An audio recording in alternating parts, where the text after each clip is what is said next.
2026 சட்டமன்ற தேர்தலில் தாவேகாவுக்கும் திமுகவுக்கும் இடையேதான் போட்டி என தாவேக தலைவர் விஜய் மீண்டும் திட்டவட்டமாக தெரிவித்தார். நாகை புத்தூர் ரவுண்டானா அண்ணா சிலை அருகே தனது 2ஆம் கட்ட தேர்தல் பரப்புரையில் விஜய் ஈடுபட்டார். திருச்சியில் நான் பேசிய போது மைக் வயர் துண்டிக்கப்பட்டதாகவும், பின் அரியலூரில் பேசிய போது மின் இணைப்பே துண்டிக்கப்பட்டதாகவும் அவர் குற்றம் சுமத்தினார். தனது பிரச்சாரத்திற்கு கடுமையான நிபந்தனைகளை விதிப்பதன் மூலம் தன்னை கண்டு தமிழக முதலமைச்சர் பயப்படுவதாகவும் தாவேக தலைவர் விஜய் விமர்சித்தார்.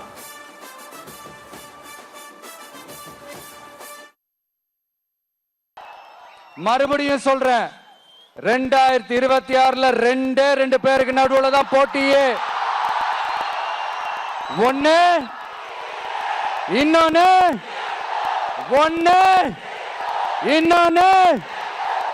அங்க பேசக்கூடாது, இங்க பேசக்கூடாது. 5 நிமிஷம் தான் பேசணும், 10 நிமிஷம் தான் பேசணும். நான் பேசுறதே 3 நிமிஷம் தான். அதுலயும் அது பேசக்கூடாது, இதை பேசக்கூடாதுன்னு சொன்னா அப்புறம் தான் எதை தான் பேசுறது. தொடர்ந்து பேசிய விஜய் திமுகவுக்கும் பாஜகவிற்கும் இடையே மறைமுகமான தொடர்பு இருப்பதாக குற்றம் சுமத்தினார். தனக்கு விதிக்கும் இதே நிபந்தனையை பிரதமருக்கோ RSS தலைவருக்கோ விதிப்பீர்களா என கேள்வி எழுப்பி விமர்சித்தார்.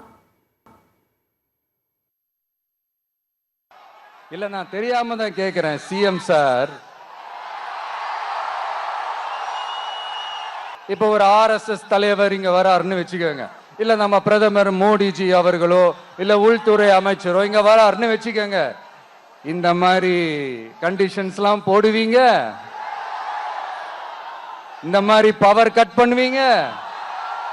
இந்த மாதிரி வயர் கட் பண்ணுவீங்க? கொஞ்சம் கட் பண்ணி தான் பாருங்களேன். முடியாதுல, பேஸ்மெண்ட் அதிரும்ல. நீங்க தான் மறைமுக உறவுக்காரர்களாச்சே. திமுகவை கடுமையாக விமர்சித்த விஜய் டெல்டா பகுதியில் நிலவும் தண்ணீர் பிரச்சனையை தீர்க்க திமுக அரசு காவிரியை கொண்டு வந்ததா என கேள்வி எழுப்பினார். மீன் சம்பந்தமான தொழிற்சாலை, அரசு மரைன் கல்லூரி அமைப்பது, தொழில் வளத்தை பெருக்குவதற்கான ஏற்பாடு என எதையாவது செய்தார்களா எனவும் கேள்வி எழுப்பினார். ஒவ்வொரு முறை வெளிநாடு சென்று வரும் முதலமைச்சர் பல கோடி ரூபாய் முதலீட்டை ஈர்த்திருப்பதாக சொல்லும் நிலையில் மனசை தொட்டு சொல்லுங்க சிஎம் சார், வெளிநாட்டு முதலீடா, வெளிநாட்டில் முதலீடா என விஜய் கேள்வி எழுப்பினார். இங்க இருக்கிற மக்களுக்கு குடிக்க தண்ணி இல்லாம தவிக்கிறாங்க. அதுக்கு தீர்வா காவிரி தண்ணியை கொண்டு வரலாம், மக்களோட தாகத்தை தீர்க்க. கொண்டு வந்தாங்களா? இவ்வளவு பாரம்பரிய கடல் சார்ந்த ஊர்ல ஒரு கவர்மெண்ட் மெரைன் காலேஜ் ஒன்னு கொண்டு வரலாம். கொண்டு வந்தாங்களா? மீன் சம்பந்தமான எந்த தொழிற்சாலையும் அமைக்கல. அமைச்சாங்களா? வெளிநாட்டு முதலீடா இல்ல வெளிநாட்டுல முதலீடா? ஒட்டுமொத்த தமிழ்நாட்டுக்கும் முதலீடா இல்ல உங்க குடும்பத்தோட முதலீடு வெளிநாட்டுக்கு போகுதா? நாகையில் உள்ள மண் வளத்தை பாதிக்கும் இறால் பண்ணைகளை முறைப்படுத்தி கடலோர கிராமங்களை காக்க அலையாத்தி காடுகளை அழிப்பதை தடுக்க வேண்டும் என விஜய் கோரிக்கை வைத்தார். தொடர்ந்து தான் வீக்கெண்டில் பிரச்சாரம் செய்வதாக சிலர் விமர்சிப்பதாக கூறிய விஜய், மக்களுக்கும் அரசு ஊழியர்களுக்கும் எந்த ஒரு இடையூறும் ஏற்படுத்தக்கூடாது என்பதற்காகவே வீக்கெண்டில் பிரச்சாரம் செய்வதாக விளக்கமளித்தார். அரசியலில் சிலருக்கு ஓய்வு கொடுக்க வேண்டும் என்பதற்காகவே மக்களின் ஓய்வு நேரத்தில் வர வேண்டும் என நினைத்ததாகவும் விஜய் பேசினார். இங்க இருக்கிற மண் வளத்தை பாதிக்கிற இறால் பண்ணைகளை முறைப்படுத்தணும். அப்பதான் மீனவர்களோட வாழ்வாதாரமும் விவசாயிகளோட வாழ்க்கையும் பாதிக்காம இருக்கும். கடலோர கிராமங்கள்ல மீன் அரிப்புல இருந்து பாதுகாக்கிற அலையாத்தி காடுகளை அழிக்கிறத பத்தி தடுத்து நிறுத்தி அதுக்கு ஒரு வழி பண்ண வேண்டிய அரசாங்கத்துக்கு இதை விட ஒரு முக்கியமான ஒரு வேலை ஒண்ணு இருக்கு. அது என்ன தெரியுமா? அது என்னப்பா? சனிக்கிழமை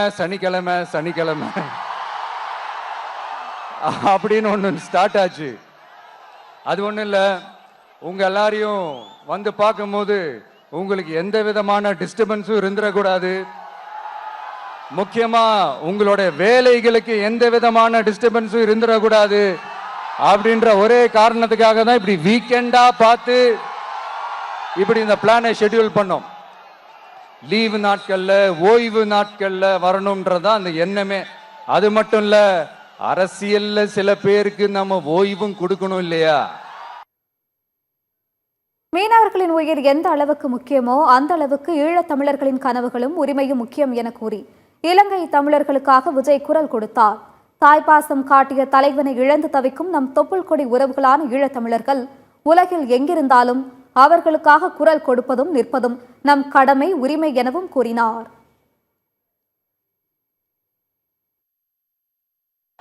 மீனவர்களுக்காக குரல் கொடுக்கிற இதே சமயத்துல நம்ம தொப்புள் கொடி உறவுகளான ஈழத் தமிழர்கள் அவங்க இலங்கையில் இருந்தாலும் உலகத்துல எந்த மூலையில இருந்தாலும் தாய்ப்பாசம் காட்டின தலைவனை இழந்து தவிக்கிற அவங்களுக்காகவும் குரல் கொடுக்கிறது, அவங்களுக்காகவும் நிக்கிறது நம்மளோட கடமை இல்லையா? மீனவர்களோட உயிர் எந்த அளவுக்கு முக்கியமோ அந்த அளவுக்கு ஈழத் தமிழர்களோட அவங்களுடைய கனவுகளும் அவங்களுடைய வாழ்க்கையும் நமக்கு ரொம்ப ரொம்ப முக்கியம்.